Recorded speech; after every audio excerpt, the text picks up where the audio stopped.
Hi viewers, welcome to Kiki cooking. இன்றைக்கி நம்ம வீடியோவில் ரொம்பவுமே உங்களுக்கு பயனுள்ள இன்ட்ரெஸ்டிங்கான தகவல் எல்லாமே நம்ம வந்து இப்போ சொல்ல போகிறோங்க. இதில் வந்து நம்ம தோசை கல்லில் வந்து தோசை ஒட்டிக்கிச்சுன்னா நிறைய பேருக்கு சிரமமாக இருக்கும் இல்லையா? அது எப்படி நீங்கள் ரொம்பவுமே வந்து மொறுன்னு தோசை கல்லில் ஒட்டாமல் தோசை சுடுறதுன்றதை பார்த்தீங்கன்னா நல்ல ஒரு சாஃப்டாக சப்பாத்தி சுடுறது என்னன்றதை பார்த்தீங்கன்னா டிப்ஸ் எல்லாம் நம்ம இப்போ சொல்ல போகிறோம். வாங்க இப்போ வீடியோக்குள்ளே போகலாம்.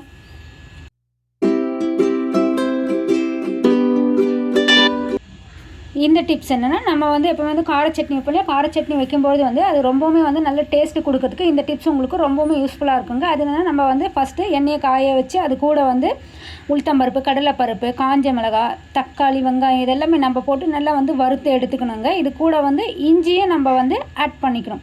இப்படி இஞ்சியும் ஒரு பல்லு பூண்டும் நம்ம ஆட் பண்ணும்பொழுது நல்லா வந்து வதக்கி எடுத்துட்டு அதை நல்லா வந்து கொஞ்சம் ஆற வச்சு எடுத்து நம்ம வந்து சட்னி அரைச்சோன்னு சொன்னால் ரொம்ப நல்ல டேஸ்ட்டாக இருக்குங்க. இங்கே பாருங்கள், இது போல் நல்லா வந்து இது கூட புளியுமே வந்து நம்ம போட்டு அரைச்சி எடுக்கும்போது ரொம்ப நல்ல டேஸ்ட் அதிகமாக கொடுக்கும்.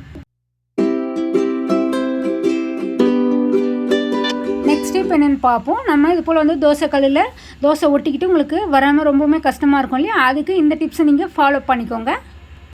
இது போல் தோசை கல்லில் ரொம்பவுமே வந்து தோசை ரொம்ப ஒட்டிக்கும் இல்லையா? அது வந்து நான்ஸ்டிக் தவா போல் உங்களுக்கு ஒட்டாமல் வர்றதுக்கு இந்த டிப்ஸ் உங்களுக்கு நீங்கள் ஃபாலோ பண்ணிக்கோங்க. இது வந்து நம்ம என்ன செய்யலாம்னா, நம்ம எப்போவுமே வந்து தோசைக்கல்லில் கொஞ்சம் லைட்டாக ஹீட் பண்ணிவிட்டு நான் எடுத்து வச்சுக்கோங்க. அடுப்பை ஆஃப் பண்ணிக்கோங்க. இதில் வந்து நம்ம கொஞ்சமாக வந்து பெருங்காயத்தூள் சேர்த்தாலே போதுங்க. இது எந்த பிராண்டட் நம்ம பெருங்காயத்தூள் சேர்த்தாலும் ப்ராப்ளம் இல்லை.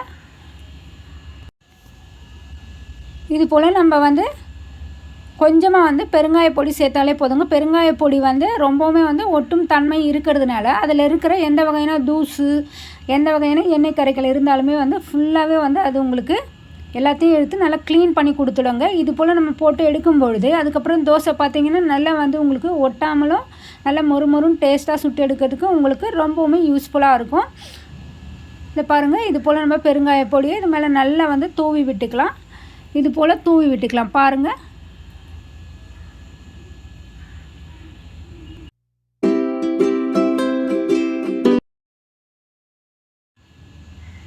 நம்ம இது போல் நல்லா வந்து தூவி விட்டுட்டு நம்ம இது மேலே ஆமணக்கு எண்ணெய்ன்னு சொல்லுவாங்க இல்லையா? இந்த எண்ணெய் வந்து நம்ம வாங்கி வச்சுக்கலாம். வச்சுட்டு கொஞ்சமாக, நம்ம ரொம்பலாம் போட தேவையில்லைங்க, கொஞ்சமாக வந்து போட்டாலே போதுமானது. ஒரு ஸ்பூன் அளவு நம்ம இந்த பெருங்காயத்தூள் கூட போட்டு எடுத்துக்கிறோம்.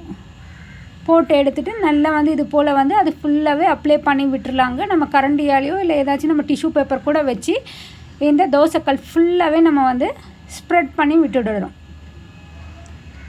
இது போல் நம்ம நல்லா வந்து ஸ்ப்ரெட் பண்ணி விட்டுட்டு இந்த கேஸ்டர் ஆயில் ஆமணக்கு இருக்குல்லையே, ஆமணக்கும் அந்த பெருங்காயமும் வந்து ஒரு லேயர் போல் இது மேலே ஸ்ப்ரெட் ஆகி உங்களுக்கு எவ்வளோ தான் தோசை சுட்டாலும் நல்லா வந்து உங்களுக்கு மொறுன்னு ஒட்டாமல் கிடைக்கிறதுக்கு வாய்ப்பு இருக்குது. ட்ரை பண்ணி பாருங்கள்.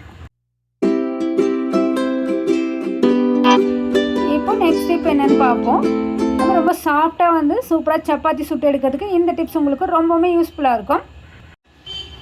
நம்ம தோசைக்கும் சப்பாத்திக்கும் ஒரே மாதிரி நம்ம வந்து கல் யூஸ் பண்ணக்கூடாதுங்க. சப்பாத்திக்கு வேறு, தோசைக்கு வேறு கல் நம்ம வந்து யூஸ் பண்ணணும். ஒரே கல் நம்ம யூஸ் பண்ணும்போது தோசை சுடும்போது தோசை உங்களுக்கு ஒட்டிக்கிட்டு பிரச்சனை கொடுக்குங்க. அதனால் நம்ம வந்து எப்போவுமே வந்து சப்பாத்திக்கும் தோசைக்கும் வேறு கல் நீங்கள் யூஸ் பண்ணிக்கோங்க. அதே போல் சப்பாத்தி நல்லா சாஃப்டாக வரணும்னு சொன்னால் சில டிப்ஸ் எல்லாம் இருக்குங்க. அது என்னென்னா, நம்ம வந்து மாவு பசையும்போது ஒரு ஸ்பூன் அளவு சுகரும் ஒரு ஸ்பூன் அளவு பேக்கிங் சோடா கொஞ்சமாக வந்து நம்ம வந்து ஆட் பண்ணிவிட்டு நல்லா வந்து கொஞ்சம் லைட்டாக ஹாட் வாட்டர் கலந்து நம்ம எடுக்கும்போது நல்லா சாஃப்டாக சூப்பராக சப்பாத்தி வந்து உங்களுக்கு சுட்டு எடுத்துட முடியுங்க.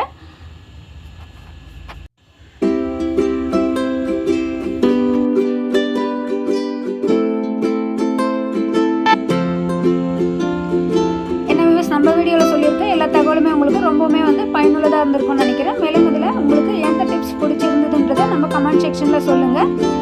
இது போல் நல்லா சாஃப்டாக சப்பாத்தி நீங்கள் சுட்டு எடுக்கிறதுக்கு இந்த டிப்ஸ் எல்லாமே உங்களுக்கு ரொம்ப யூஸ்ஃபுல்லாக இருக்கும். அதே போல் தோசைக்கல் சம்மந்தமான டிப்ஸும் உங்களுக்கு ரொம்பவே யூஸ்ஃபுல்லாக இருக்கும்னு நினைக்கிறேன். மேலும் இது போல் நல்ல ஒரு டிப்ஸ் எல்லாம் உங்களுக்கு தேவைப்படுதுன்னு சொன்னால் நம்மளோட கிங்கி